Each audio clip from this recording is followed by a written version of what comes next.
Sir, I am Edmond Dantes, second mate of the merchant ship Very Own, on our way home to Marseille. This is the ship owner's representative, Monsieur Fernand Mondego, son of the Count Mondego. Our captain has contracted brain fever, so we put in here for help.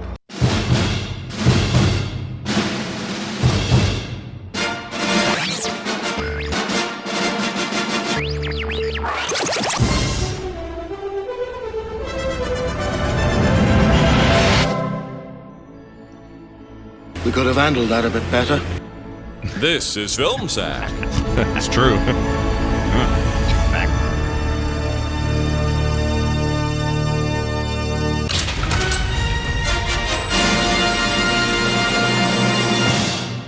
Oh, sure.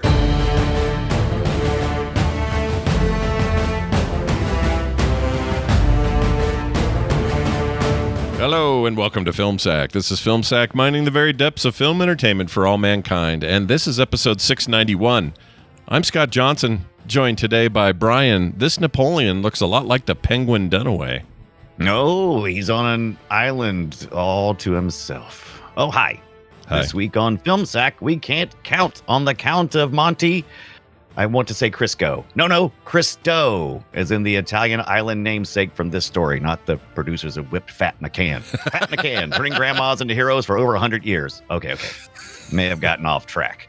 This week, we are betrayed by Hulu when they start inserting ads into some of our premium 2002 adventure drama content about a French moron who is tricked by, I want to say Neapolitan? No, Napoleon, the dynamite dresser on a private island who just wants to get you in prison for treason, not the segregated ice cream in a box.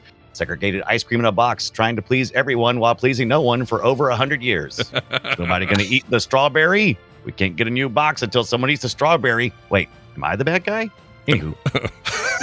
In this life, you are either a king or a pawn. Hold on. You guys think that chess is only played with kings and pawns? What about the queen, the rooks, and the little pointy hat guys, and the horsies? And checkmate. Now king me, you morons. I'm about to steal your money like I stole your wife. Goodbye, Randy. You did please me. Some of the time. Also, hope your kid grows into that super enormous head of his. Yeah. Brain fever. Yeah. You never pleased me. No, never pleased you. Nicely done. Quoted from the movie. Also with us, Randy. He hides his dirt in his toilet bucket. Jordan, you're not a Dunaway. Aloha, Scott, Brian. Thank you for coming to this gendarme meeting. Today, we're going to ride over to a rich guy's chateau and arrest him for some kind of crime. We don't really care what the crime is. We just arrest whoever the prosecutor tells us to arrest. You know, we have it really easy. This job is a cakewalk. As long as you don't align yourself too much with the king or with Napoleon, since they keep switching out every few days. And as long as you follow my 3 rules for gendarmes. Number 1, don't ride too fast to the rich guy's house. We are required by law to give the rich guy enough time to have a long, difficult conversation with his loved ones first.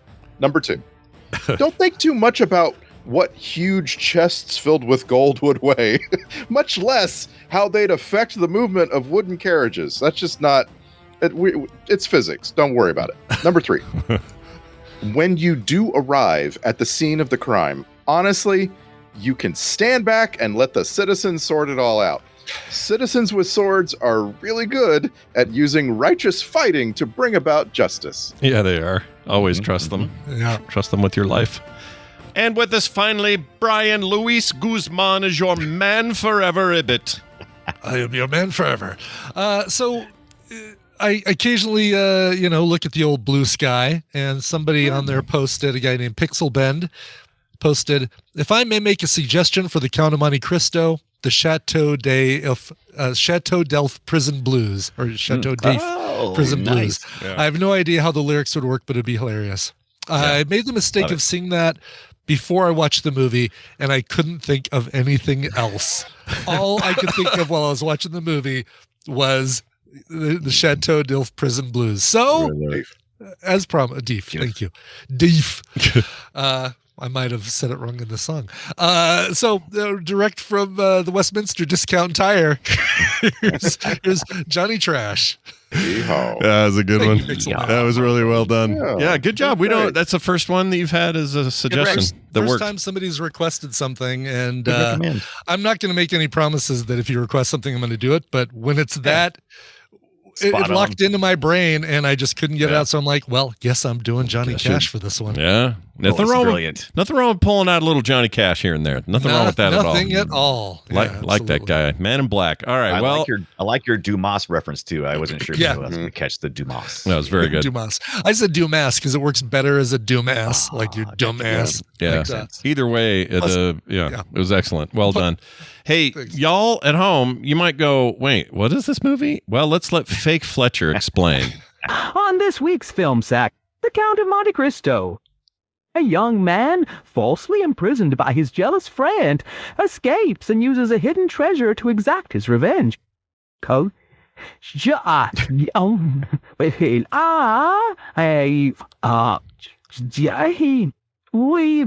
Yep, can't That's really. some French at the end, I'm pretty sure. You just triggered Winter Soldier, I think. Is what happened. Right. It does sound like this, like Fake Fletcher's having a bit of a stroke moment, some kind of hospital event. I think I saw some of your French and decided to flip it to French. That's what it sounded like to me. Right. And Might have been.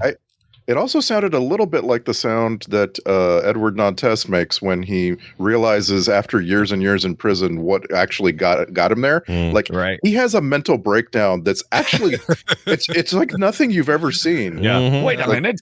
Those turds fooled me. Yep.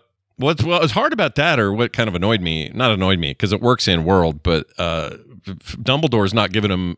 Dumbledore knows the story before this dude figures it out. Right. So he says to him, and so then, like he's leading him down this path or whatever. Well, he had to teach him reasoning first. And once he taught him reasoning, and he wanted to see him, figure it out. Yeah, but then it was like just Figure this it. like dark moment of realization that was like, I oh, love it. shit. Is there a a newsletter that's delivered to the Chateau d'If prison where here's what's going on the mainland? Catch up. Right. Yeah, you Yeah, got to but- park your brain a little on that, right? That's a good point. Well, and also like the book, I mean, you could just say this all episode. The book is this expansive epic. Yeah. And yeah. this movie cuts 47 hours. So the audiobook is 47 hours long. Right. Cuts 47 hours down to 2. And so like the prison scenes are a bit rushed. Like it's a bit like you kind of get from point A to point B with him escaping and him learning everything there is to know really fast. It's my favorite part of the movie. Montage. I love it. I like this movie. This is like my 5th or 6th viewing of this film, and every time I am amazed how they took something so droll is the book and turn it into something that kind of has a pretty decent clip to it. And They made up a couple of things. Like one of the prominent things they made up was there was no friendship in the book that was then betrayed or whatever. Complicates it. Yeah, right? but I think that works for the movie. I think most of the choices that Reynolds and the writers make really work in its favor. And I'm a giant fan of a lot of Kevin Reynolds movies, some more than others, but I think I think this is probably his best movie. It's really well made. Oh yeah. It feels true to the source material while kind of doing its own thing, and it's also takes itself in the right level of seriousness. I never felt like they were not doing any of this historical stuff right. Having English people be everyone's English somehow, but they're also supposed to be French and Spanish, and it's a little bit weird. But the only true voice probably is Luis Guzman. Everybody else is just faking it. I love Guzman in this. All right. The maggots. I Yeah, love it. he's so good. Yeah, his role seems to be like, from what I read, expanded from the book too, or even like almost completely added. But I guess there is the character in the book. But well, he took on a servant essentially, and so we had to make him not be bad with it. So it's like, we'll have him be a life, a life debt. he also has to be the person that Dantes talks to move the story forward, because in the book you can be in Dantes' head. Exactly. And so you need the proxy for the audience. So Guzman has to be yes, I know that's why we're doing what we're doing. Yeah, no, I get it. Yeah, and he has to be kind of the heart of it. much He has to be more able to say, this is all bad what you're doing. Someone needs to tell him has to be that. the conscience. Yeah, and then say, I'll still back you, but just so you know, this is what you're doing is bullshit. He's like Bruce Wayne and Alfred. Thank you. I was almost say Yeah, Arthur for some totally reason. has to be the conscience. Yeah. I don't want to get too far away from you saying something, Scott, before we address it. Oh shit. Kevin Reynolds directed Waterworld, and you're still Yeah, I would saying put this is a above movie it. you like better. Yeah. Okay. I mean, okay. Let's see. This is actually a really great distinction. Liking better versus a better film. Which one do you like? I want to make sure that's the clarification. If you say, Scott, we're in for a good time tonight, what do you want to do? Waterworld every time. Right. If you say to me, I want a thoughtful, more dramatically nuanced, character study type thing, then I would say this. And this movie also has way more moments of comic relief. And so are you in the mood for that? I mean, there are, but it's so in world context comic relief that it isn't the same. I mean, it's not the same as Dennis Hopper riding around in a boat, right? Yeah, with one eye. All these jet skis just under the water position to just like rocket out of there. I mean, I could watch. I like you. I've said on the show before. I watch Waterworld at least once a year, and I don't watch this movie. But I've seen this probably about as many times as Dunaway, but I don't watch it every year or anything. But I just think this is like craftsmanship of filmmaking. This is a better film. Whereas I just love the concepts of Waterworld so much that I'll never speak ill of it, but I don't think I can compare them. They're just too different. Yeah. Right. But this is how many Kevin Reynolds movies is this? Randy, you probably have that number handy somewhere. For us, it's got to be for a film sack. I mean, it's got to be like. This is only the second. Really? We've only done two? I've been trying to push Robin Hood, Prince of Thieves for a really long time. Well, wait. If he did Waterworld, he did this. Then he also did. But I thought he did the terrible pirate one that we all thought was bad. Am I thinking of the wrong director? I might be thinking of the wrong director. I don't think he did that one. Yeah, I guess I am. I thought he did the one with Gina Davis. He actually has the Rennie Harlan. Rennie Harlan. He hasn't. Yeah. This guy has made, like 10 movies, and most of them you've never heard of. Like, Tristan Isolde is awesome. You guys watch that? No. Isn't that a girl? That's a girl show. I did watch the Hatfields and McCoy's TV series. Oh, I did love that. Was that? I didn't know he was involved. Yeah, well, I guess him and Costner him. are always partnering on stuff, so that makes sense. Yeah. I love that. Oh my gosh. He's also director of the world premiere of The Count of Monte Cristo. That should not be a credit on his IMDb page. Not be, right? No. Everybody goes to the premieres. Double dipping.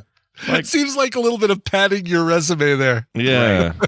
That's weird. But I mean, is he, what's he doing now? Is he doing anything now? Is he like hanging out and getting stuff done, making things happen? Yeah, nothing since 2016 on his movie. He has page. an upcoming movie called Alignment. Reproduction. Yeah. If you remember your episodes of Amazing Stories, he directed the one that is described as convinced that his vivid nightmare of a Boeing 747 crashing into his house is a horrific premonition. Earl Sweet desperately tries to alter fate. Oh, wow. So that one. Final Destination, the TV He moves show. to a different house, and that's the one that gets crashed. Yep, that's right. Right. And this, So- go ahead. I want to give a lot of credit on this movie to Jay Walpert, the screenwriter who did a lot of the heavy lifting.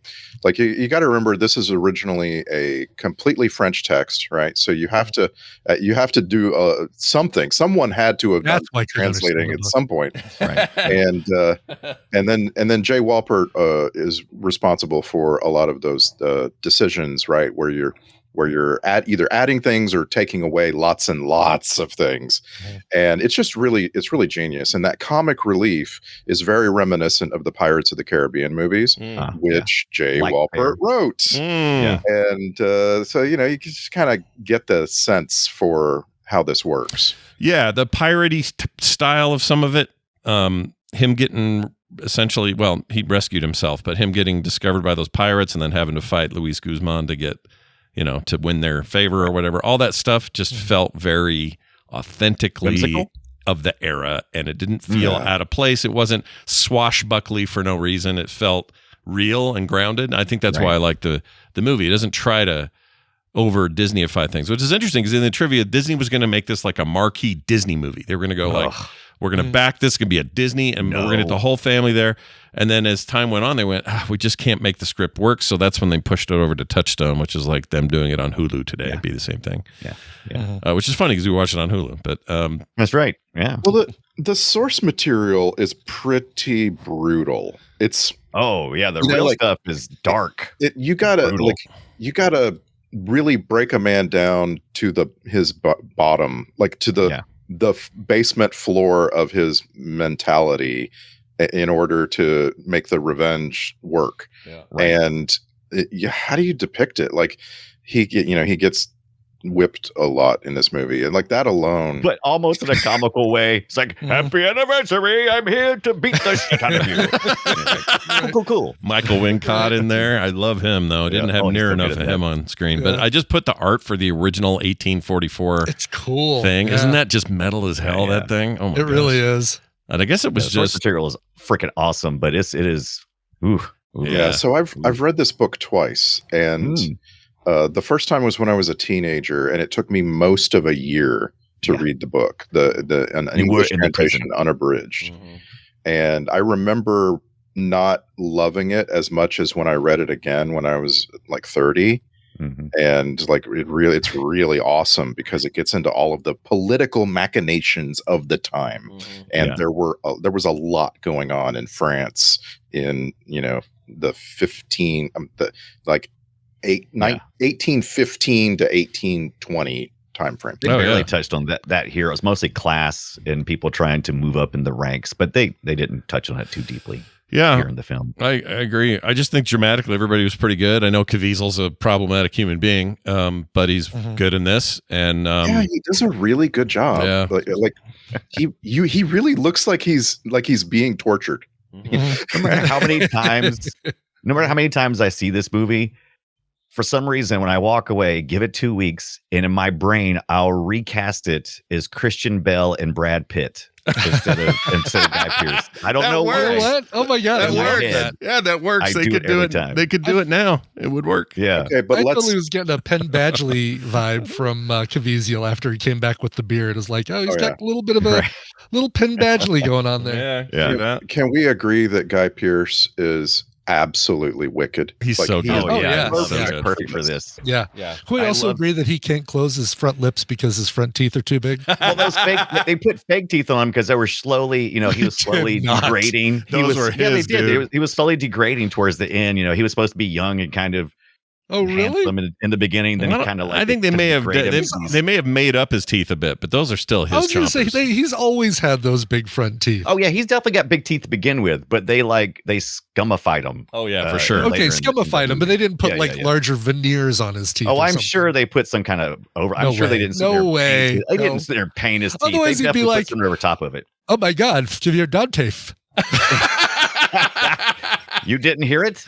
I'm not your I father. did not hear it. I'm not your father. Oh my God, everybody Fifo is Dante. Yeah, he's so famously got those chompers, but he's so good in this.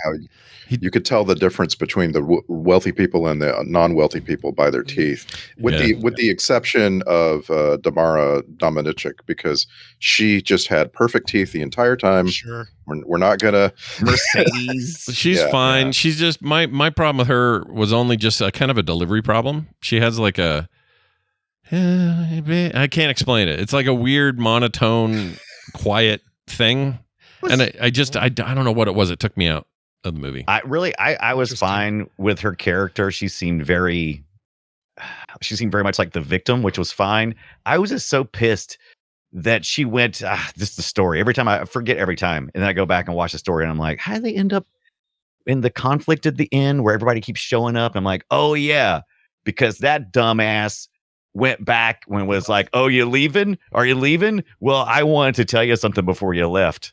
So that would screw everything up. Yeah. And I'm like, it's going back for the cat on the Nostromo. It's it's good call. Listen, I love Jonesy, but you lost a couple of guys because you went back for Jonesy. Yeah, maybe get another cat. That's how I. You lost Yaphet Kotto and Stanton because you went back for the cat. I do have this one. Cavill, big head's not your son. Exactly. Sorry, gotta go. I do have this problem with this movie though. I absolutely every time I think of this movie or I think of Zorro, I swap the leads in prison. It is a Zorro because Anthony Hopkins is the Richard Harris type in Zorro. Right. And in this, it's flipped. Obviously inspired by this story, right? I mean, I don't know. I have no idea. Is it? Might be. But it's the same thing. It's like, here's a wizened old master fighter who's going to train you to be the best, and then he's going to die somehow in this. I don't remember if Hopkins died or his character died. But anyway, it's the same thing. So to me, that scene starts, and I'm like, all right, I'm excited to see Anthony Hopkins. Let's get this going. You're right. I've seen this movie 5 times. To me, it's just that's him, and then it's like, oh shit, it's Richard Harris. Oh my gosh, what's Dumbledore 1 doing here? I always also forget about that amazing scene where Edmond is in the prison and he's trying to escape the prison when the head starts coming up through the floor. I mean, that's just I love that scene. He panics, man. Once I took the wrong turn. Yeah. 2 ways. I picked the wrong one. I like that he always said thanks for his shitty food. Yeah, thank you. Yeah. I don't know why I always think that the Man in the Iron Mask is another adaptation of this, but it's not, is it? It's an adaptation of its own thing. I think so. And that one's very I think Italian in origin, or am I thinking of something else? The Musketeers are Italian, right? Musketeers are Italian. I thought Man in the Iron Mask. Is that not a Dumas? I guess it's not. No, it's some other. Dumas is a very popular name during the Renault time. Warren. Okay. Yeah. But they all said dumbass back then. That's how they said it. It's just dumbass. Oh no, he wrote the third part. Dumas did. Oh, did he? Yeah, Dumas did. like so. There's it's bizarre. There's the L'Homme de Masque de Fer, 1804, and then another version of it in 1837. But then the Man in the Iron Mask, the third part of the novel, the Vicomte of Bragelonne, 10 years later by Alexander Dumas. Oh my gosh, I had no idea. I mean, it makes sense. It's got a very Dumas feel to it, so that's why I felt like it's got to be Dumas. That's probably also why I thought this was another adaptation. And Dumas is a French person. That guy was He's a French person. Okay. Yeah. He's a French person. I love how you say he's a French person. A person of French origin, sure. Definitely a French person. I was going to say, the screenwriter, Jay Wolpert, Randy brought him up earlier.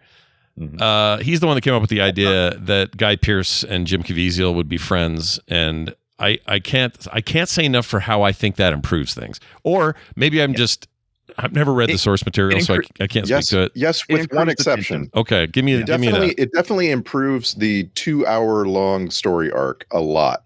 Right. With one exception, and that is when they meet again 16 years later, and the Guy Pearce character Mondego doesn't recognize him at all. Like he just goes along. Oh, you got a goatee. You're a different person. Like that is a bit of a stretch. It is a bit of a stretch, and it's like, are they playing it like he never cared about it to begin with? And I'm like, isn't it great though? Because you got this movie where he shows up with a goatee, and that's enough to throw everybody off. In a movie that also has the kid who's going to grow up to be Superman and have to play Clark Kent and Superman with the glasses, and glasses are going to be the thing that only throws people off. Like it's such a simple thing. Fooled. Yeah, like a goatee's not enough, dude. You'd know who this guy was. And of course, Mercedes recognizes him instantly. Yeah, and she has a terrible. She's so good at this reaction, but when she suddenly asks herself, "Am I having a mental breakdown right now? Like, what is happening in my head?" Like, it's an awesome, this awesome little sequence, and her husband doesn't experience any of that, so you, the viewer, go, "Oh, well, it's because he's so self-assured. He's so lost in his own." His own schemes. Yeah, that he doesn't even pay attention to what people look like. His debts. Yeah. He's screwed on his debts. He's about to get real screwed, real hard. That's such great revenge, slowly tearing somebody down like that. Yeah, and there's the reason to read the book. Like the movie doesn't even scratch the surface of what the Count of Monte Cristo arranges. Outside of everyone else's purview. You mean it's more complicated than hot air balloons and fireworks? I find it hard to believe. I feel like that was pretty both complicated and also not the smartest idea, considering what's in a hot air balloon and what fireworks are made of. I like the middle third of the book is him, the Count, arranging for what transpires in Italy. Right. And all of the things going on in Italy, and he has to spend years getting ready to basically entrap, Guy Pearce Jr. and or his own junior, Edmond Dantes Jr. Yeah. But like it's an enormous long bit of the book that just gets completely thrown away, and we're in Italy for what, 5 minutes in this movie, if that. It's not very long at all. Yeah, I'm glad. that's why I'm impressed with it, because it's just they did it and got the essence right, and it felt good. It didn't feel too compressed. As much as, like, I would have liked a whole movie in the prison, because I think that's my favorite part, is all the prison shit. I thought was really well done. Oh, so good. And it's a big chunk of the movie, but it doesn't overstay its welcome and has a satisfying ending. Although I think those guys going, we could have handled that better, was a little on the nose. I love that, though. That was hilarious. It's it felt so out of place as a weird comedy bit. Like, yeah, I don't know if I found my it. favorite things in this movie are when something goes according to plan, and then you get to see J.B. Blanc as Luigi Vampa was actually the one doing it all along. And like, there's so many moments where you just get this picture of Luigi Vampa like smiling at the camera. Like, yeah, it was great. They didn't even know me. It was great, wasn't it? That was great. Yeah, he was awesome. Yeah. A lot of great little side characters and character actors you've seen do other things. And, you know, Wincott can do no wrong. He could have stayed the whole movie for all I was concerned. And I never remember how he dies. For some reason, I always thought it was a actual sword fight where he died, but he just drowned. He just drowned. Well, he didn't just drown. Well, he he broke got his drowned. neck. Yeah, he got drowned. held underwater for Right. yeah. I love him. And you know what? It's funny because I should have been ready for him. I'm like, I should have wanted him to be drowned because of what he did. But then I was also like, don't drown him. Come on, man. He's just doing his job. Yeah. He's just doing his. For the most part, he leaves you alone. He's got to come in. He's got to, For the most part, for 364 days of the year, he leaves you alone. And then one day he just comes in and whips the crap out of you. Just once a year, just to remind you. Doesn't even bring you a Remind you in cupcake. prison. Right? Yeah. That is such a weird thing. Like, part of your sentence is a yearly whipping. I think that was his. I think he was improving. I don't think that was part of the sentence. I think that was like just his him own breaking little up the board personal and- touch. There's no I don't do this for all of my prisoners. Yeah. So consider yourself lucky. So you're saying there's not like they don't have their incarceration mandate. They I'm don't pretty sure have that he can do whatever inspectors he come. wants The to. inspectors aren't checking the place. Is what you're saying. No. Because he's getting to do his yearly whipping. They're leaving them alone way too easily to just talk and hang out and learn how to fight swords with each other. Yeah. Like that place has Just twice a day. security. It's not great. I'd be concerned about what I was feeding the prisoners if I went to go dump those shit pills because it'd be like, oh, there's a lot of dirt in here. They shouldn't be eating that much dirt, right? Yeah, I mean, it depends on how the idea is that they would hope you would not inspect it too closely, right? Because it's Right. it's a freaking poo bucket. So I mean, when you toss it, and you go toss it in the air, and that island breeze throws everything back in your face, and half of it's sand. I mean, you're like, oh, that's weird. Then they right? say we could have handled that different. Say I do it every time. That better. throwing it in the breeze. We could have handled that better. No, I've seen everything. Oh shit. I love how this movie sets up all of these different people to be revenged. Like, it's not just the main characters, but like Viafor, the prosecutor. Obviously, he's kind of a main character, but like the revenge against him is awesome. And the revenge against Danglars, like Danglars is like this ugly old sailor, right? Like he's barely involved, but you done the count wrong, he's gonna get you. That was Albie Woodington, by the way, played Danglars, and I don't know him, but I spent the whole movie thinking that was David Bradley, who was Filch in the Harry Potter movies. Oh yeah, it looks a little like him. Sure. Yeah. They got similar vibes. That is not. Those are two separate people. It's crazy. Is we've got at this point we've got a Harry Potter under our belt, and then you got this. This is the last movie released while Harris was alive, according to the trivia. Really? He still had posthumous release of Harry Potter and the snake one. What the second one? What was that called? In the snake. That's the name of it. You nailed it. What was that called? Sorcerer's Stone? No, that was the first one. Sorcerer's Stone, the first one. The Half-Blood Prince. Oh no, you're talking about the one with the What's the second Chamber of Secrets. The first one, in Chamber of Secrets. Chamber of Secrets. It had a giant snake. I just remember it was the snake. Well, you got another Harry Potter and a Peaky Blinder with Helen McCrory too. Yep. Okay. She's what, Viafor's sister or wife? I can't remember. I thought it was wife. They never really. Yeah. Why not both? Could be sister wife. Sure. Yeah. But like her whole purpose is to let you know that she is aligned with Viafor against their dad. and so like their dad is a terrible Napoleon follower.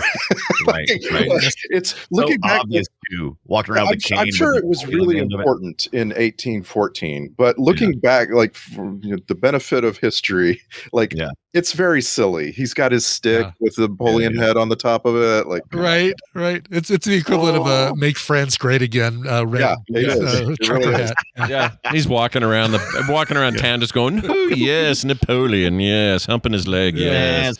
Then he takes a gunshot. He was a little too much of a party animal anyway. He was just always walking around, just having a good time. Just he's gonna be back. Yeah. That's the idea, right? Is they want to get into the whole excesses of this life and how corruption is, easy and whatever. And Sarek over there, he seemed like he had at the beginning when he was protecting his dad, so that wasn't cool because that's illegal what you're doing. But he at least seemed like he was somebody who was interested in the rule of law. But then you find out later he just went down a path, man. Yeah, things got worse for him. But I love him. He's so good, and boy, he got really hot. Yeah, in that one room. Yeah, just always. But I don't understand why they told him.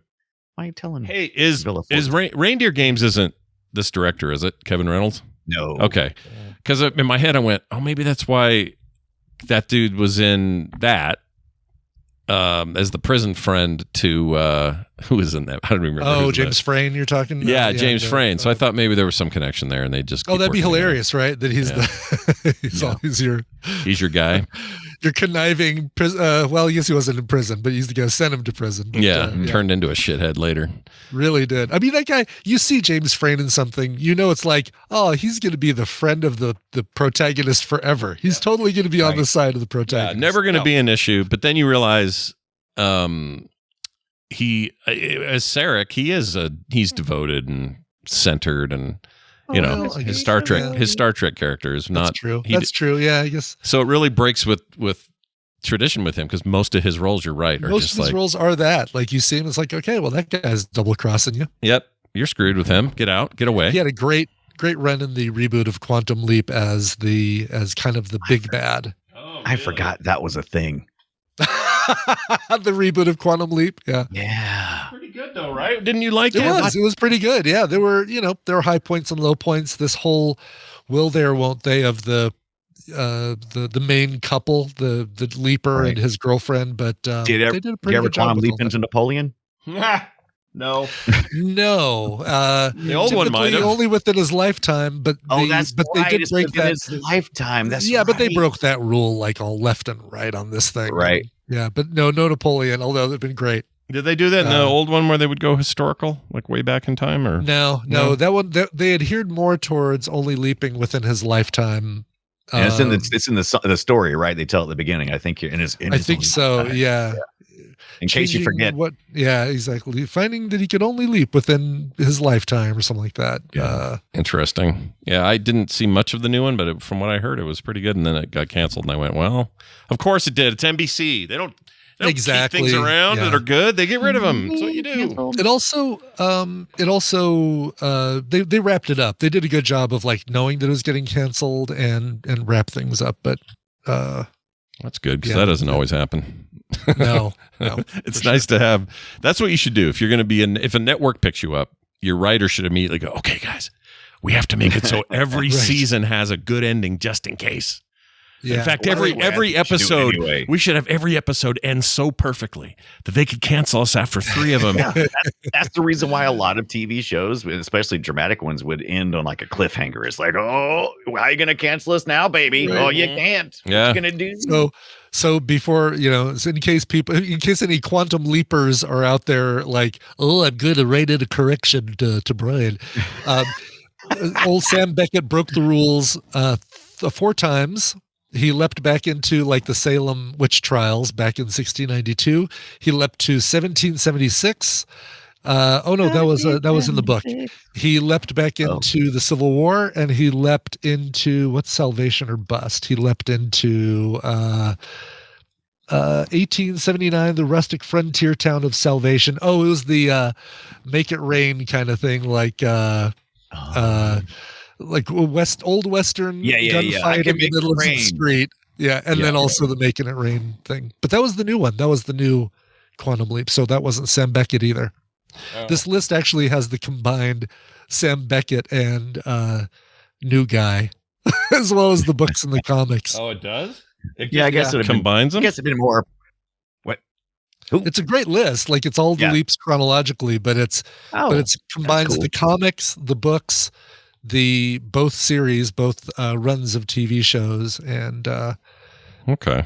soon to be a movie coming to a theater near you. So they are, That'd be nice. they do have it's shared universe though. It's not like it's a separate telling. It's shared universe. And as a matter of fact, you even get a couple carryover storylines and a couple people that move from the original series to the new one. Interesting. Yeah. Right. Is it worth watching even though it got banned? Not banned, but canceled? Banned. Yeah. And I love it. And even more so with the That's how you get canceled. How you get canceled real hard. It was even critically enjoyed the new series, so it's worth it. And it's 2 seasons, so it's a quick watch through those. But even the leaps are all fresh and creative, even though there's 7 seasons of Sam Beckett befy it. Mm-hmm. And, Right. Interesting. So, yeah. I kind Does of he ever leap into something that he has to overcome, like leaping into a lady during the 1950s or something? Yeah. How have you not seen Quantum Leap? What happened is that would be a good idea. You totally had to leap into a lady that you're joking. You're pulling my leg. I'm kidding. I'm joking. I'm pulling your leg. You know that was there ever an episode of Three's Company where there was a misunderstanding? Or yeah. Did they ever? Milligan's Island, was there an episode where they almost get off the island? Right. Was there ever a time he leaped into like a kid with Down syndrome and he's got to overcome that? Is that? Oh, do you remember that? 3 times Dunaway he did that. We got to see that as a couch party, didn't we? It was a 3-parter, with Jimmy and the evil leaper. Yeah, that was good. There's some issues with it, some problems with that. I guess if I wanted to see Napoleon, I guess I would have been better to watch the early 80s Voyagers with Phineas Fogg. Probably that would be my better bet. Oh, did they run into prominent historical figures all the time in that? Well, that's the whole thing. It was nothing but a big freaking history lesson. That's what Voyagers was. Got a little watch out and a little time travel Phineas Fogg story. I've got no memory of that. Live action Sherman and Mr. Peabody. Quiet, Drew. Hexum shot himself on accident. Remember that? John Larroquette did?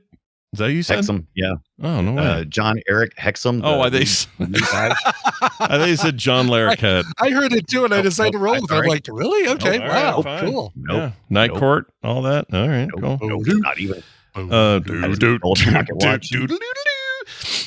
right, well, that's awesome. Look at this trivia here. This is the 17th adaptation of this tale. 17th. I believe it. There's been some since, including this year. 17 more since this one. I was going to say. Probably, yeah, the newest one is that Spanish production. It's supposed to be really good. It's getting really good reviews, and it's just this year. It's just good source material, man. I mean, classic tale. Yeah. And of course, we had we had the Ripley Scott Napoleon movie last year. Not last year, 2 years ago, whatever. Oh yeah, that's right. I didn't see it. No one saw it. It's so weird. Yeah. Saw it. Okay, good. I didn't like it. You didn't like it. You didn't like it because you don't like Napoleon, or you didn't like it because the movie was bad. I didn't like it because the movie was bad. I like Napoleon. I wish every Napoleon? version of Napoleon would have him wearing the silly hat and having his arm inside his jacket, because needs to and always being mad about being short. That'd be great. Yeah, but no, I went into it knowing that there were some factual problems with it, and that just kind of tainted the whole thing. Like, well, I can't enjoy this because we know he didn't shoot the nose off the Sphinx, and we know he didn't do this and that. And, I still can't believe they did that. I mean, it's so goofy. Why would you do that? It's like, hey, Mr. Ridley Scott, one of the great directors of our time. Thank you for taking on this film. Could you please shoot the nose off the Sphinx in your historical drama? Exactly. So we could understand why it disappeared. Oh, there it is. That's story explained. So effed up. I just don't get the decision. Like at some point, somebody said that was a good idea, and they didn't. That's TV shit, is what that is. That's the kind of stuff you do in a TV show. Maybe Ridley Scott did watch Sherman and Mr. Peabody and said, they do. They shot the nose off the Sphinx. I'm totally putting that in my movie. Yeah, maybe. This is the Napoleon from Bill and Ted's Excellent Adventure. Right. That's the good one. Great. That's the one we like. That was the good one. I know. I want the going to Waterloo and riding the slides. Yeah. The actor who plays him is a very great British character actor. You've seen him in all sorts of things here and there, and he was a really good Napoleon. but we didn't get much of him. Is the book more about that, Randy? Like you get all kinds of like up close time? Oh yeah. So the book is a sort of like a document about all of the political history of that region for I don't know 30 years, and so you get a lot of especially once he gets his wealth, the Count has to understand what's going on in Paris. And because it's always changing, like he has to be very, very careful that he doesn't accidentally align himself with someone who falls out of favor so far that he gets dragged down with them. Yeah. And so, yes, you get told exactly what led to Napoleon being imprisoned on the island of Elba, and then you get told what goes on as as Napoleon is restoration is the king, but as Napoleon retakes Paris, and then when the king is restored later, the royalists win, and Napoleon gets exiled a second time. Like he has to be aware of all of this stuff because, like for instance, Villefort is a royalist. And his father is a Napoleonite. And when Napoleon gets in power again, all the power in the family switches. Yeah. And, so like the Count needs to know this, and he needs to know how to play them against each other. There's a lot of that. And it even gets into things like Mercedes, ethnicity. I'm glad we didn't get into all of the political stuff in the movie. There just wasn't enough room. The movie would have to be 15 hours long. Yeah, it's just not 3-parter or something. Sure, different book. Yeah. Movie. I can't even imagine watching like a mini series or something because it feels like 2 hours is the right amount of time for all this. I don't know if I want more. I tend to agree. Shogun's this weird exception where I thought making it a series was going to make it harder for me to watch it, and ended up being so freaking good. So I probably in the right hands maybe, but I think you're right. I think this is too. I could have used I could use a spinoff where we just follow Luigi Vampa, the pirates, the friendly pirates doing something. I did enjoy. I feel like I missed out on that part of the. Oh yeah, and he calls the Count Zatara. Yes, which apparently means driftwood. Yeah, I love that. I love stuff like that. And you're right, Scott. Craig Mazin could make a great miniseries. Oh my gosh, can you imagine? He'd be great. I would love to see his take on like period piece stuff. I mean, Chernobyl's sort of a period piece, but I mean way back. Like let's get into the 1600s or something. I'm a sucker for this stuff. Like on the face of it, if you say we're making a thing, it's set in the 1500s, I'm like, sign me up until you tell me it's bad. Like I really get excited about movies like this. And at the time we saw it in theaters and I was like, this is so good. And this Caviezel guy is going to go on to be the biggest deal in Hollywood. And instead he was Jesus and then kind of nothing for a long time. And now he's a little nutty. He does it really well here though. I mean, he genuinely does seem like he's super innocent. Even all his breathy, he's very good. Yeah, his wide-eyed, like, oh, wait, what? Why are you saying that about me? And why would you do that? I know. After watching this and Person of Interest, like, I really wanted to like Caviezel, but it's just hard as a person. I would like him even as I wouldn't even care if it was just this. One thing about him is he's just like devoutly Catholic and all that. Whatever, that's all fine. Yeah, the minute he starts talking about his freaking QAnon bullshit. Yes, and I go, all right, sit down. How can I take you seriously with this stuff? Yeah, I can't is the answer. It's just not possible. I always try to remind myself with actors. Now, when it's different when it's directors and writers and this kind of thing, but with actors, their job is to stand in a place and say a word. And like I can do the separation pretty well because they're playing a completely different character than themselves. Right. And I always want to believe that they're getting some enlightenment from their job. I don't know if that's true. I don't know if they're studying the characters who are in these historical places, right? Yeah, I think some people do. I should really be more like Dante's, which is like you think that he's going to get that sort of revelation. I want to believe that everybody's growing, and I realize they're not. I realize a lot of people are sweet summer child. Was it a? I mean, we really saw like let's take a really big example of Jim Carrey when he played Man of the Moon. And I mean, after that, he really did act a lot different. I don't know if he believed that He believed that what's his face was inside him. That Right. Did that was he already What's his hitting that path? Or if that documentary is to be believed, Jim and or however I can't remember how they called it, but if that documentary is to be believed and everything Jim Carrey said, if he really believed it now and then, that he really thought he had the ghost of him in there with him. Like, yeah. That's fine. It's fine. It's totally fine. I'm just like, that's fine. He's an actor. And like I say, I make all of these exceptions for actors because that they clearly are able to become someone else. Yeah, they're tapping into stuff. Exactly. I agree with that. And by the way, Jim Caviezel was already pretty famous before this. I would say his real star-making moment was The Thin Red Line, that Terrence Malick movie. And I'll say, you don't like that movie? Yeah. That movie's great. oh, I hate Thin Red Line. Ugh. Oh, I like it. Cavalcade of actors for 6 hours. This movie ever gonna end? Yeah, it's a beast. It's a big one. But I really feel like it was an amazing moment for Jim Caviezel to hold his own, surrounded by Sean Penn and Nick Nolte and Adrian Brody and George Clooney and so on. Like, it's pretty impressive because he really is. He is a standout among standouts. I really enjoyed him in Frequency.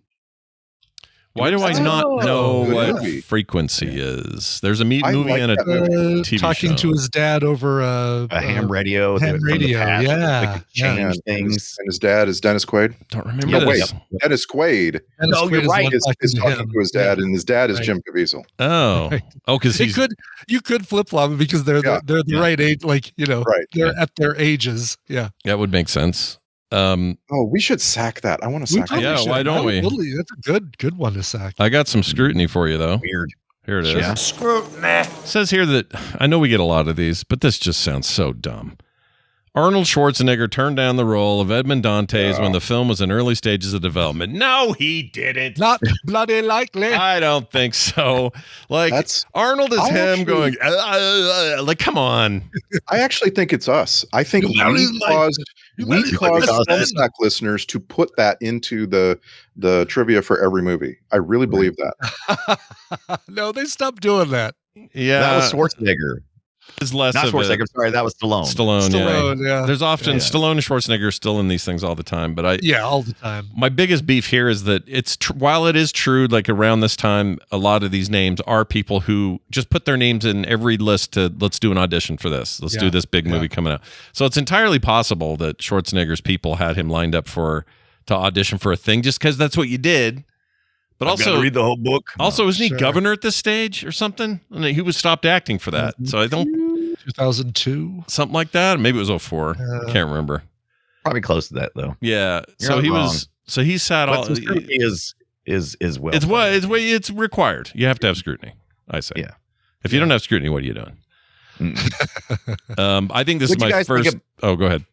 I was gonna say, what'd you guys think about were y'all like just so exhausted with people showing up at the final fight? I'm like, oh Jesus. Oh yeah. Oh yeah, they kept coming, didn't they? No. It was a fun final fight, though. It could like a long, real family reunion going on here. Exactly. Yeah. It's like I'm gonna wait 5 minutes and then I'll go after. Yeah. Then I'll see where he's going. Who's in charge of food? It did feel like a family reunion. It was weird, but there was a great way to depict this though, because he's leaving. Guy Pearce is out of here, and he's going to go escape, and he's going to be a total puss. And he looks at the horizon. He looks back. He looks at his sword. Looks at the horizon again, and then decides, I can't live the rest of my life being jealous of a man who's not supposed to have any of this. Yeah. So I'm going to go fight, and this is just going to be it. And there's something about all that I thought was really well done. Don't know how it tracks in the book, but I that really worked for me. In the book, the Guy Pearce character kills himself. He kills himself. Viafor ends up in an insane asylum, which could have happened in the movie. Like, we don't know. All we know is that Viafor is given a gun with no bullet in it, which was great scene. Love it. I love how Caviezel comes up with the thing like we have in trucks today. That little window he pops up, peeks up, just goes, "Psych! You think I was going to make it that easy?" That was really funny.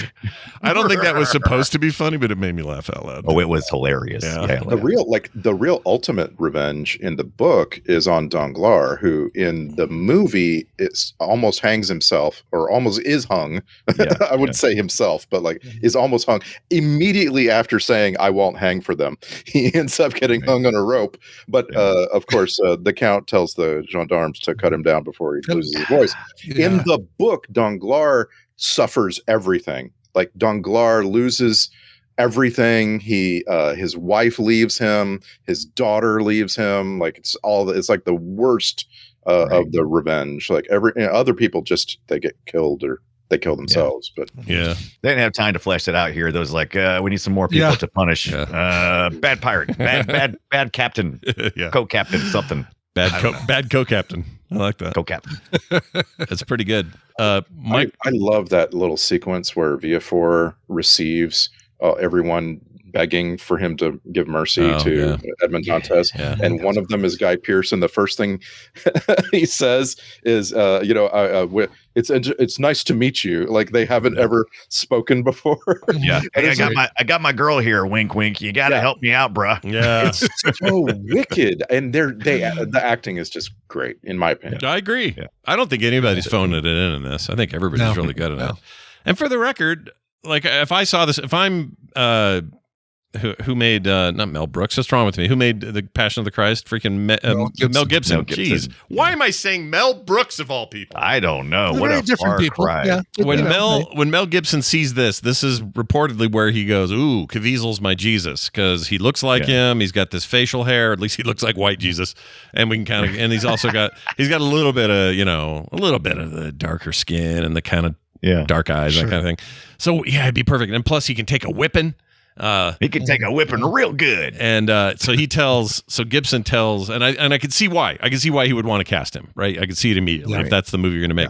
Yeah. He tells Caviezel, and this is in lots of interviews and stuff, he tells him that you're not going to get too many roles after this. This is going to actually hurt your chances in Hollywood. If you come play Jesus, you're going to have a hard time getting other roles.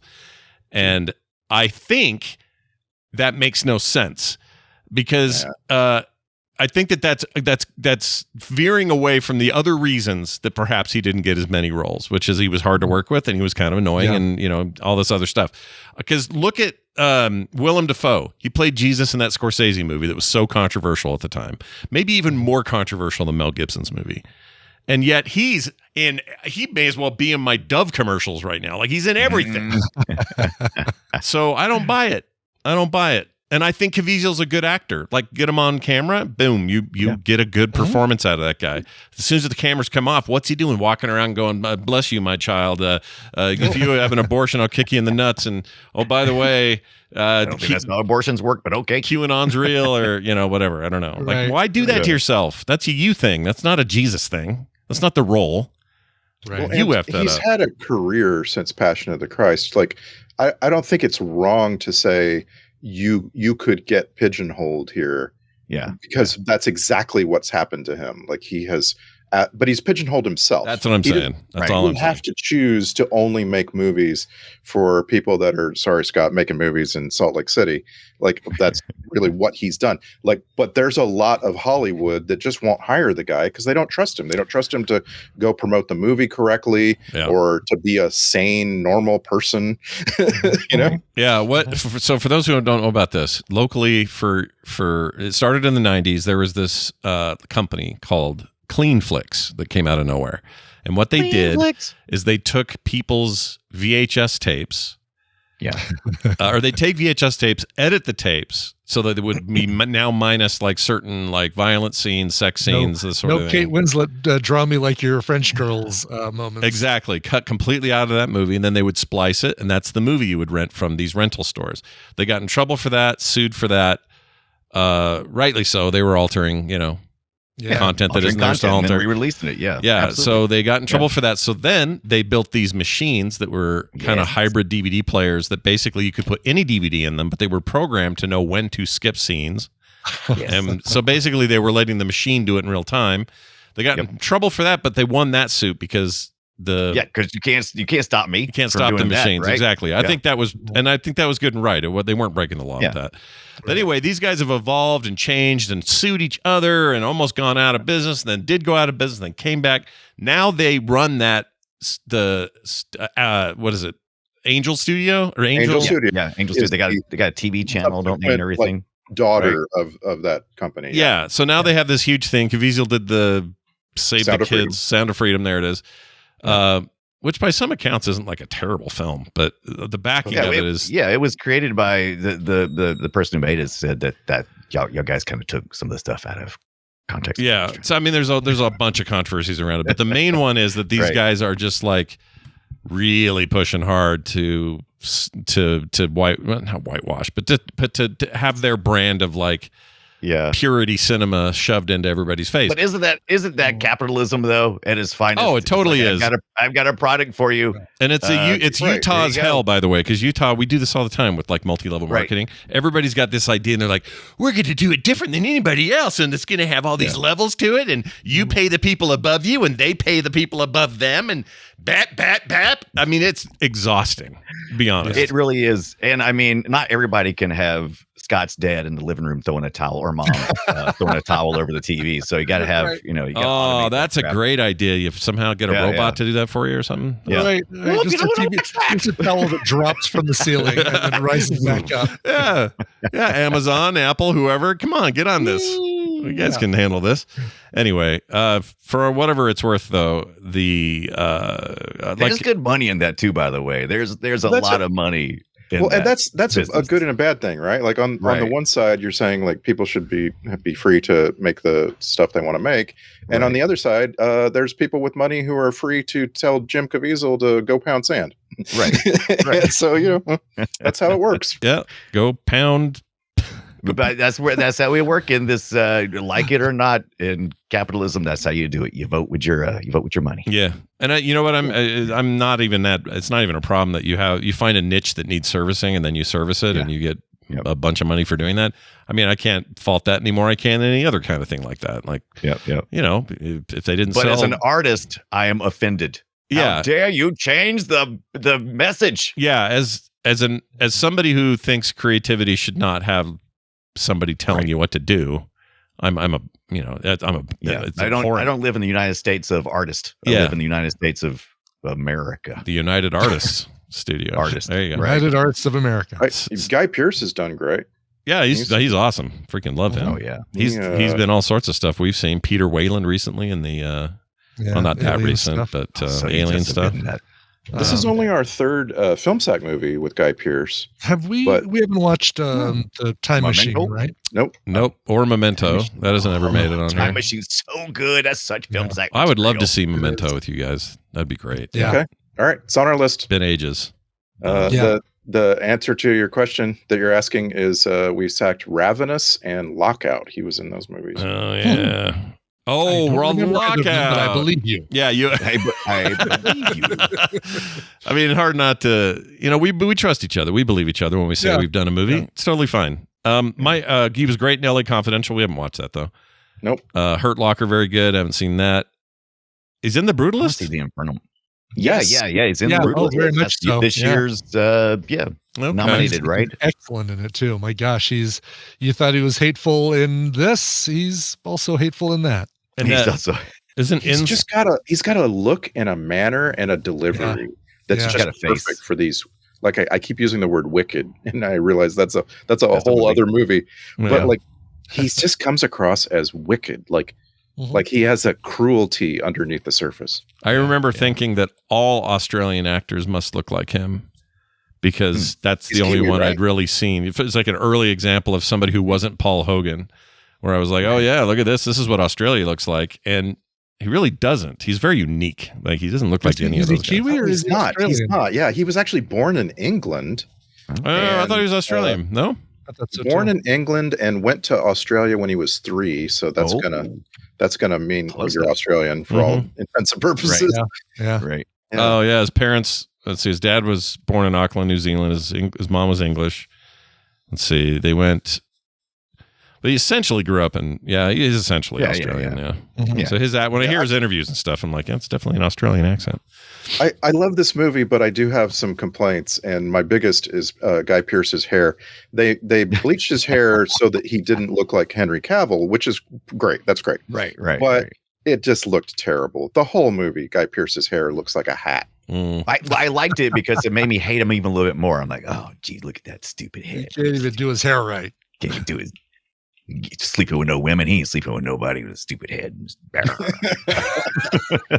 Yeah, he didn't. The way they tried to age him too just didn't really land for me. Yeah. It looked weird, but no weirder than he looked as Peter Whalen, as the old man, shriveled up alien man. He didn't look good in that either. You know who are two weird looking men that I'd like to see cast as like brothers committing crimes? Guy Pearce and Walton Goggins. Okay, I could see that. That'd be great. They look like each other. That's weird. That's weird. I like it, dude. That's a good call. I'd watch your fancy movie. Brothers committing crimes. And then Luis Guzman and JB Blanc could be brothers solving the crimes. There you go. I like it. I will say I could have used some more Luis Guzman. More We Guzman. got a good bit, but I could have always used some more. That's always true, by the way. Whatever movie he's in, Yeah. you could use more of him. Jacopo. I love him. What a great name. Jacopo. Nah, Jacopo, he's amazing, and the older he gets, the more I like him. Like he's one of those. Boy, actors. they got him squeezed in that suit, though. I'll tell you that right now. It looks like he's going to talk out of that thing, man. Oh, I love how he's along for the ride in coming into great wealth. And so basically once they find the treasure, he spends the rest of the movie wearing a top hat. I love that. I love it. It's so freaking funny. There's like scenes where he has no business wearing a top hat. It's like It's basically, here's what we think rich people do. They fly in on hot air balloons and they wear top hats. I like this undercurrent that, you know how people always talk about, well, if I won the lottery, I feel like Jacopo or Luis Guzman's character was like, all he done was think about being rich eventually. And when he finally had an opportunity to be rich, Edmond's character didn't know how to do it. And so he like informs everything. Yeah. It's like, we're going to pile a pile of money back in the back of this cart. And we're going to head up to the first mansion we see. And we're going to make an offer. He was very sad though, when he was all screaming and getting stoked in the cave. And then he's looking over at, Caviezel, and he's like all sad and not focused on the money at all. And you just see the wind go out of Guzman. It was just like, oh, yeah.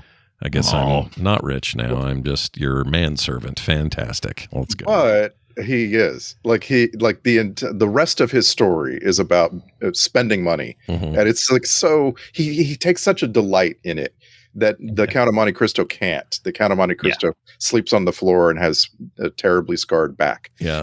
Does that hurt?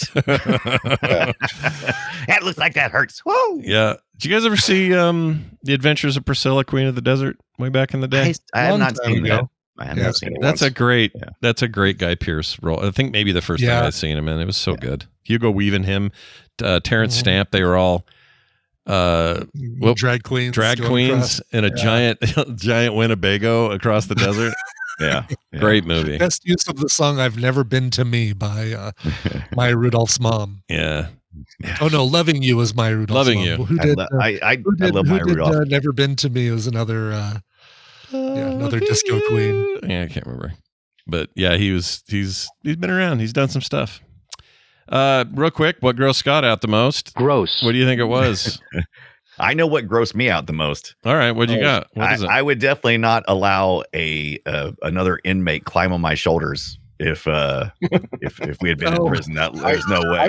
I'm close to that for Scott. I don't think Scott would have tolerated at all getting into a tiny tunnel with Dumbledore. Right. You're both like you both haven't showered in years. 16 years with no kind of decent. But you haven't had it either. Like they haven't showered, but you also haven't showered. So really, what's the? I think once you get to a certain point, maybe you just balance out. It's just like when everything stinks, nothing stinks. So this is what I wrote down. I wrote down that it was the poo toilet buckets. I can't deal with those. Oh gosh. Yeah. Prison poop buckets, man. Prison poo buckets, especially. Just awful.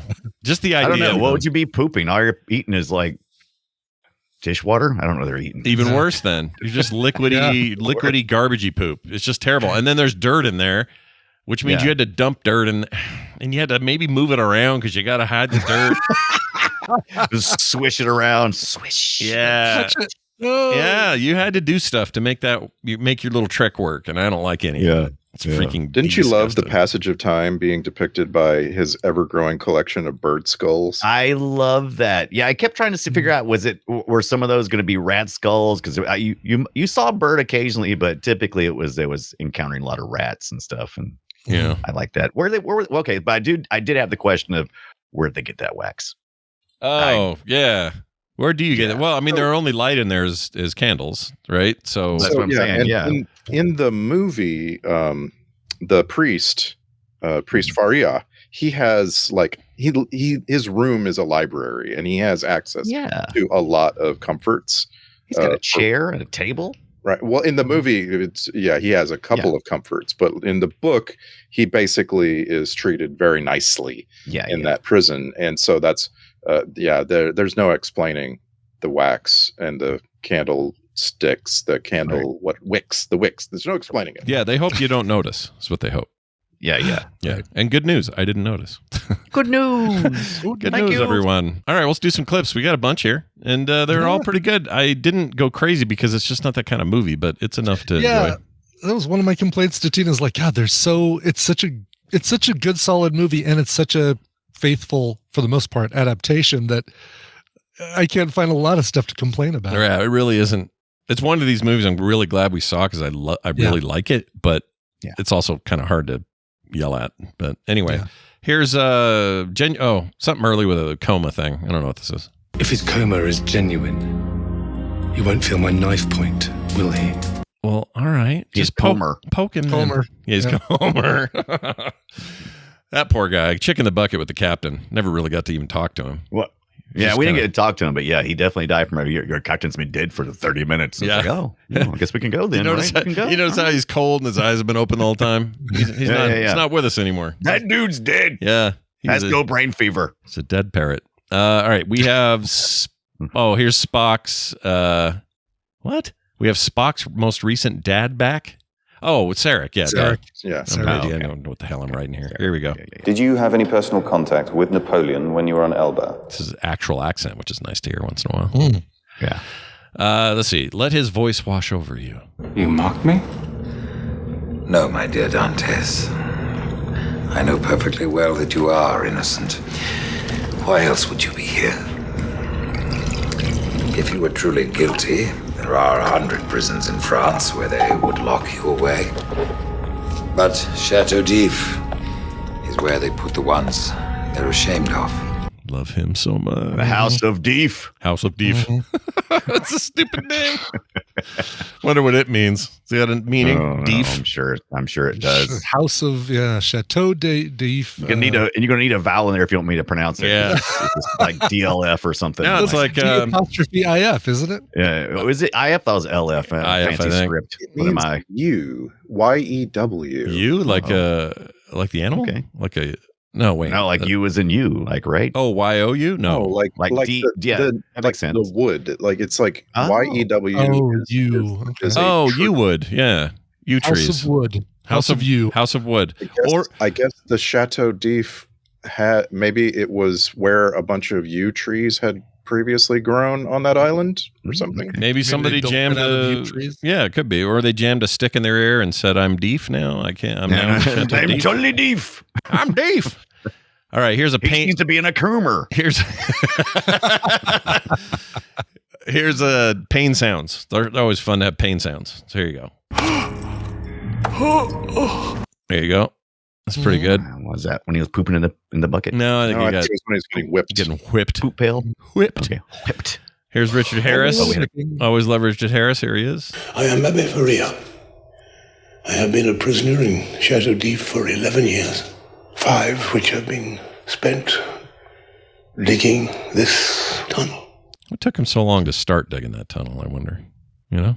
Oh, he had to break himself. He had to be broken. You'll get over it, he said. You get the Yeah, 5-year Once break. you get to this point. Okay. Yeah. 8 years, and you're like, you know what? I think I'm going to tunnel out. You know Yeah. what? I've had enough of crying. I've had enough of this. You know what? Time to take some action. Yep. Then I'm going to turn the wrong way and end up in another guy's cell and have to do all this over again. Fantastic. Yeah. I love how he was like, yeah, there was 2 ways I could have went. I went the wrong way. Boy, I'll Or tell did you I? I'll tell you what Took though. a deep tour. This kind of this kind of isolation would make you want revenge. I mean, just hideous. Just hideous. Yeah. Imagine You're just plotting it. Like, you're basically just spend all your time plotting the revenge. it's that or just die, right? Like you got two choices, and I think the movie did a pretty good job of expressing. Well, that was what the movie was saying, right? It was like, don't take my anger from me. It's like, it's the only thing I got. I've been covering up with it and cuddling with it for the last however many years. I didn't do the math how long he was in prison. It was a while though. They said 14, 16. I think at some point they said it, but I can't remember exactly. Yeah. Here is Wincott just sort of talking about his schedule. Come on, I haven't got all day. Actually, I do. I've got all day. I can relate so much to his character. I'm like, I think you'd have to feel like you were in prison if they stationed you here. It's like, I've got to do something. I don't know. I'm gonna amuse myself with saying stupid shit. Yep, it's gonna be great. Yep, I think that's true. Okay. What's this? Oh, these guys. We could have handled that a bit better. Yeah. You guys. Let's see. This guy. That was not a good plan. I was amazed that plan worked. Oh, that it worked at all. Grabbing keys and everything. No, right? that was. I mean, okay. So I'll be honest. When I first saw it, I didn't see it coming. I wasn't sure how he was going to get out of there. Like, but this time I was doing the math because I kind of remembered it, and I'm like, oh yeah, he's going to swap bodies.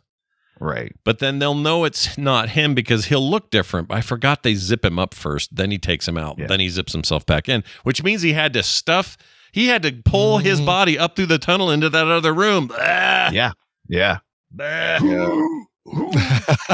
I definitely would have just left his ass in the tunnel somewhere. Just would have shoved him deep enough in to cover it up and go, let's go. Hole and go. Right. Let's go. That's what you should do, because then they don't know the double cross yet. They just are confused about where the guy is. Yeah. Right. That would have been smart.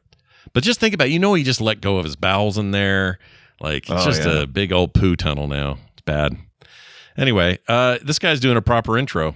As for me, I am Luigi Vampa, a smuggler and a thief. Yeah, he's just letting it all out. Smuggler and a thief. Nice work, buddy. Loved him. Yeah, he's great. One of my favorite characters. Here's Luis getting stoked about treasure. That is the sound of being stoked. I agree. That is some acting there, my friend. Yep. Here he is being mad that this isn't a great plan. I'll do it. I'll run up to Paris. Bam, bam, bam, bam. I'm back before week's end. We spend the treasure. How is this a bad plan? It's not. There's some other thing that reminds me of, like some comedy where someone wants to do this long, drawn out method of revenge, and their friend is like, "No, we just go there, pop him in. It's it is a Seth Green and Austin Powers. Why don't we just go in there and kill him?" Right. No, I have to put him in there with the sharks with the lasers. No, just go in there, pop, right in the head. Is that where that's from? You might be right. Yeah, it's kind of similar to that. Yeah, that sounds right to me. Yeah, I'd like it when a movie at least acknowledges there's an easier way. Exactly, right. They're not pretending that you have to do this hard thing. That's great. Yeah. All right, here's one about... That trope, by the way, is called stating the simple solution. Oh, nice. Okay.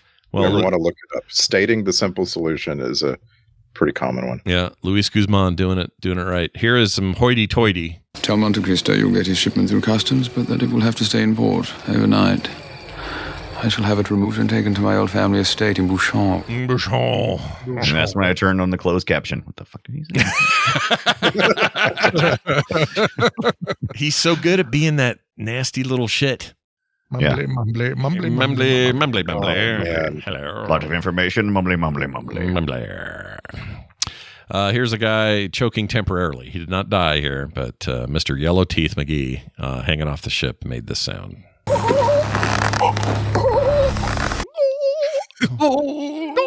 I was really getting mad. I was invested in this revenge plot, and I was really getting mad that he was letting people live that could rat him out. And I was like, right, dude, exactly. Why wouldn't you just say, cut him out after he can't talk? Yeah. And after you just told him who you were, and now you say, let him down, don't let him die. And I'm like, no. You revealed yourself. You're just going to screw yourself. What are you doing? Yeah. There's our chick in the bucket. You're bad at this. Yeah, that guy's chick in the bucket.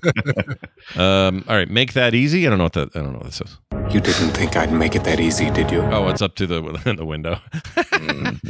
Hello, me again. You thought that gun had a bullet. All right. Taught you the sword. I see someone has taught you the sword. Is that how you'd say that? Taught you the sword? Yeah. Okay. Sounds right to me. All right. And finally, Well, I'm afraid it is true. oh, and now the villain has revealed himself. Twist that mustache. Yes. All right. That was great. Let's get on to the checklist.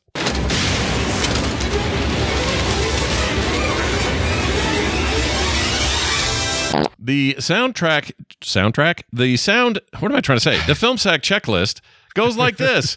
Unrealistic how many of these old men were still alive back then. They had way too many people in their 60s. It's like everyone was dead by the time they were 30. Yeah.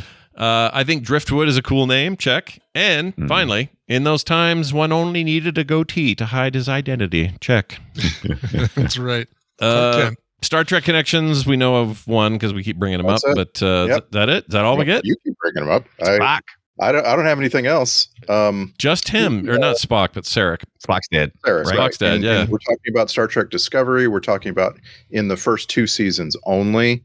Don't know if that's a spoiler, but he was in 9 episodes of Star Trek Discovery. This is James Frain, who played Viafor, the prosecutor, and the user of the steam room.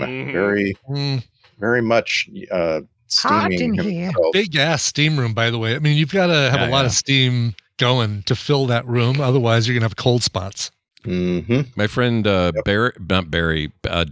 says that so his daughter worked at not an Orange Theory. I always think of Orange Theory because of you, Brian, but it's another one of these, Planet Fitness or something. But they had they have a sauna room or like a steam room, and she said that they had to shut that down at least 3 times a week because people are having sex in there. Really? Yeah. Why would you want to? I know. Sex is hot enough. I know. It seems really weird. It must be a very specific thing people get into. Maybe it's the steam obscures it. I don't know what's going on, but weird. They have to close it down, go in there, clean it like it's a freaking hazmat situation. Well, no kidding. Yeah, it was not a happy. What would the Mile High Club equivalent be in a steam room? Like, what's the club you join when you have sex in a thermal? Steam room? You join the thermal dynamic. I don't know. I call it the heat stroke club. That's what I'm going to have. If I have to do both. Yeah. I get overheated. Oh, it's hot. You call yourself Turn a the little fan on. Call yourself a public nuissance is what you do. It's freaking terrible. It is Who's going to pass out first? Yeah. It's an awesome depiction, though, of the Count of Monte Cristo. He has mastered himself so much that he can wear full long sleeve clothes, wool clothes into that steam room. And he was the cold spots. Yeah, he's just standing in the cold spots. Yeah, exactly. And he was super chill about it. Like, all I could think of was, dude, when that's coming off later, you're going to smell like a wet potato. Gross. Wet potato. Yeah. And then he pulls some magic lever and the steam vanishes and there's all these gendarmes right there. They're all just quietly standing there. Those cracked me up. Wait for my sign. Wait for my sign. Yeah, that was pretty funny. Revealed. I didn't think much about it at the time, but having them all stand there, that's pretty funny. All right, I give it a soundtrack grade of an STTT, which is suitable to the task. It's fine. It didn't really the jump composer out. Edward Shearmur here. He's a little bit lesser known, but he has been nominated for some awards for the Charlie's Angels movies. Scores were pretty good. He scored Miss Congeniality, and his most revered score was Sky Captain in the World of Tomorrow. Oh, which people got after us for not bringing up that we saw Jude Law in that last week. Oh yeah, that's a good point. Yeah, that's a good point. Kept getting comments, and I'm like, oh, right, well, it's rightly not, so. We don't always remember. We don't Yeah. always remember every name, people. We try. Yeah, other film sack movie that we watched with Edward Shearmur's score was Reign of Fire, and I recall the music being pretty good. I love that movie. Yeah, that. And there's your Christian Bale. There's your guy. There's your guy. Dragons and was it Woody that was crazy, or was it? No, it was McConaughey. I always mix those two up because Right, is 2012. I can still see McConaughey flying through the air. Yep. Funny that those two now do commercials. With each other. Your Cole and Ever since Russ ever since Cole they did. and I can't remember what else, but that AI. Those AI commercials sucked though. They're so bad. Yeah. The ones where he's in the rain. My AI assistant didn't tell me it was raining. I'm sorry, but most of us didn't need any of this, and we knew not to be outside at the freaking cafe. Exactly. I don't need Salesforce, which isn't even that kind of tool. It's a CRM, Not a like, oh, I don't like tall plates of shrimp. Thank you very much. Yeah. It's like, oh, it's about time for you to contact your Chevron CEO again to send him another mailing list offer. Did not like at all. Yeah. All right, let's get to the social media posts. This is where you guys in 280 characters sum the damn thing up. And we're going to try to start this time with a whole new name. No one's ever heard of him. It's the first time ever. Randy Jordan. The Count of Monte Cristo. The best rags to riches tale told. Dantes found a mountain of gold and used it the way we all would, buying things and revenging real good. His credit rating really jumped, but he sleeps on the floor like a chump, and he wishes his flashbacks decreased because he had sex with that priest. Aww. Ew. He wishes he was in a Comer. Yeah, in a Comer. In a Jody Comer. Let's get to the Dunaway style here. The Dunaway style, the Count of Monte Cristo, like digging a tunnel to escape an island prison with Dumbledore #1. What games are you playing with me, wizard? Just poof us out of here. Hashtag Richard Harris naked by candlelight. Gah. Gah.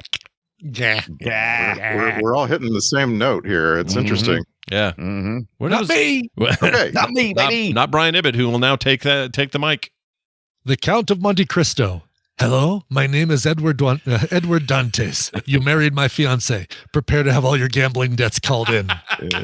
Nice. Look more complicated, but still good plan. I like Yeah, it. yeah. I like it. Didn't rhyme quite as, or not rhyme. No, not float. quite as much. No. Yeah. There's a lot more words in that one. Well, I liked it anyway. Oh, look at this.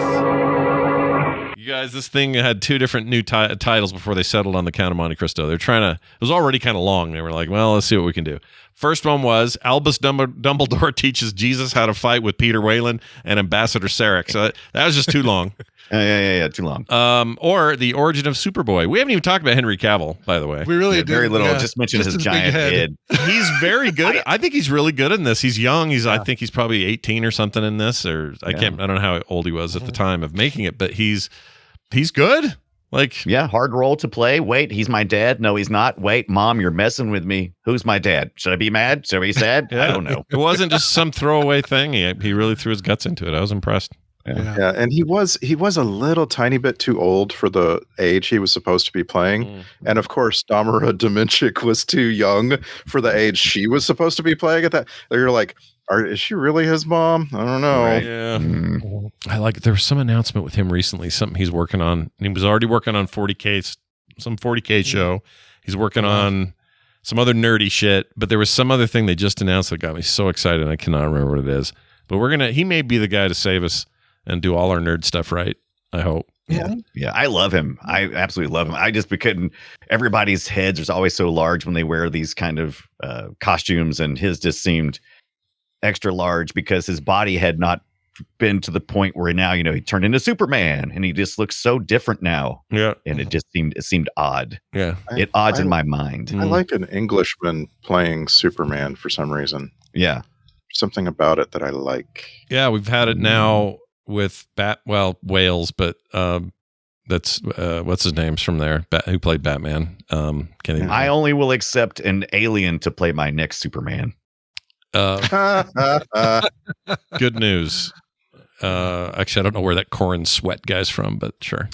I think he's actually English, maybe. Right. I don't know. Maybe that's the rule now. You only hire English actors to play our superheroes. I don't know what's going on. All right, let's get into the emails here. We got one from a listener. JC is his name. That's funny because we got Jim Caviezel, JC, Jesus Christ, JC. Jesus Christ, sure. Yeah, it's perfect. Anyway, filmsack@gmail.com is where this came from. Spawn is the topic. He says, use the sound bit if you want, and I'll do that. Let me just play it real quick. Here's the Spawn. Where is it? We did this on. Yeah, you know the one, dude. Yeah. Wait, that's not it. Really isn't what we Spawn needed. has leveled to level 2. That's right. Play retro Spawn. Where the hell is it? Did I get rid of it? Oh, no. Here's Spawn. That was in the Spawn Dreamcast video game. Anyway, he goes on to say this. Speaking of Spawn. LOL, love the Crystal Method and Marilyn Manson filler stuff that's in that. This is a movie with really, really great music, and you guys were talking about that. I enjoy the music, and I did not like the movie. Was it ever sacked? Well, it sure was. Film Sack 343. Go back and find it. 343 episodes. I mean, how long ago is that? Half of our show ago, but yeah. Half of our show ago. Lifetime, yeah. Yeah, lifetime. This episode ago. Yeah. Yeah, but we did Spawn and we had a great time with it, but none of us think it's a good movie. It's pretty bad. No. Well, no, it's fun. It's a fun movie, It's right? fun. Sure. Speaking of which, it was like 5-6 years ago that McFarlane had the new movie plan, and now I don't think we've heard shit about that production. No. Yeah. I'll bet that's not happening. Yeah, no kidding. Yeah, probably You just not. have to go back and watch that HBO series instead. That series was awesome. The animated one was so I forgot good. about that. I've Always loved him coming on and like prefacing everything. That was always It fun was to come on. fantastic. It was really true to the comic. There were boobs. Yeah. It was great. There were boobs. I mean, they were cartoon boobs, but still. Sure. Sometimes those are better. Sometimes boobs are better. All right. Heavy metal. We got a text here. Those come to 801-471-0462. An anonymous person wrote in, Amelia Perez has multiple problems. The story is absurd. Nobody can speak proper Mexican Spanish. The main actress is from Spain. The writer-director is French. The Spanish they use sounds like a bad Google Translate, and it's a terrible representation of Mexico. It's more like a caricature. The only good thing about this is Zoe Saldana. Please pass this along. Love the show, because we were talking about this. I know who he wants you to pass that. All right, along. who sent this in? We need to know. No name on this. I don't need to know. Yeah, no name on this. I do, because I think it's my friend Luis. Oh, Luis Guzman. So I would 100% like. I can't speak to the Spanish they use because I barely remember my high school 3 years of Spanish. So totally believe you if the Spanish is crap and the representation of Mexico is crap. The story being absurd. It's already a musical. Like people are wanting to like assign this some sort of like, well, it's got to be this true to life factual thing. Lois Lane didn't recognize Clark Kent without a with the glasses. It happened in this movie, Count of Monte Cristo. Give him a beard. I don't know who that is. Sure. So the whole like people's argument about authenticity. Well, how could his wife not recognize her once she had transitions? Like, well, it's let's suspend disbelief there for a little bit. Sure. Is it mostly? Do you think most people get all high and mighty on this one because it's? Or they get weird about it because it has so many nominations and that's incredulous to them that it just was like.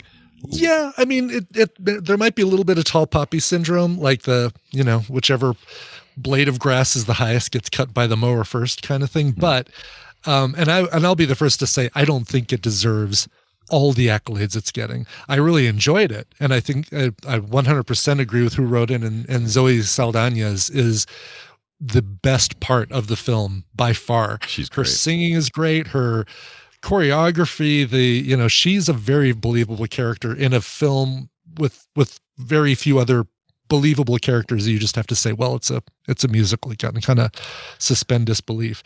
So if there's any accolades that it deserves, I think it is Zoe Saldana's best.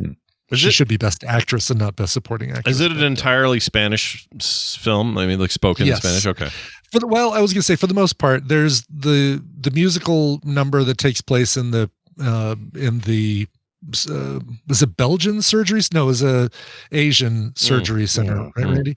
That song is done in English, and it's filled with things like change a penis to a vagina, change a vagina to a penis. Like that part needs to be kept out for Scott, I think. Just I didn't know it did that. That's great.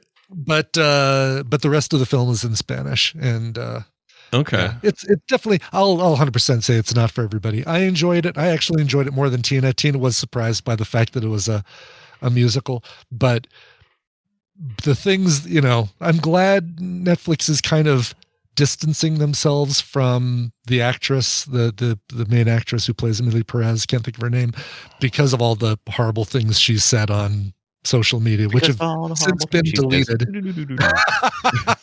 Yeah, they all go back and delete them. Technically, it's not me defending the film. I'm kind of agreeing with all the points that the emailer writes in, but the name you were looking for was Carla Gachon. Carla Gachon, yes. All right, well, there you go. Anyway, yeah. Heir to the Gusher fortune. The Gushers. The Gusher gum. Oh, I love the Gushers. Such good stuff. Yeah, it was real good stuff. Hey, if you want to send us your own stuff, you can. Send us your thoughts, your comments, your reactions, whatever it is, filmsack@gmail.com or 801-471-0462. Better yet, you want to join us on Patreon? You can leave messages there as well. We do read them all. Patreon.com/filmsack. Plus, you'll get no commercials ever. You get pre-show content every week, host specials, and more, including some art in the mail, which I just caught us all up on the most recent, so you'll be getting those soon. Sebastian and John are our latest members. Want to welcome them. Big thanks for being supporters of our Patreon. It means a lot to us, so thank you. Our next movie will be, I don't know. Bear with us, folks. Go with us on this ride, literally. We're going to watch Night Riders from 1981. It's not Night Rider. George Romero Night Riders, starring Ed Harris, 1981. I promise you're going to be glad you watched this. I have no idea what this is. It sounds great. Either. I've never heard of this such a thing. Night. Great. So N-A-N-I-G-H-T or K-N? K-N-I. Yeah, because Night this Riders. this was a thing that LARPs for motorcycles, right? Is that the idea, right? Yep. Okay. Dunaway's probably got a freaking VHS laying I've seen around. it. Yeah. I've seen it before. Never know. All right. Yeah. Well, in the meantime, filmsack.com. And if you'd leave us reviews wherever you get your podcast, that is also very helpful to us. And so huge thanks for that. We're also filmsack.com on Blue Sky. So if you want to kind of find out when the shows are going up and when they're posted, that sort of thing, you can check that out. More details at our website, frogpants.com/filmsack or filmsack.com. Either one. That'll get you there. It's going to do it for us, for me, for Brian, and for Randy. How is this a bad plan? See you next time.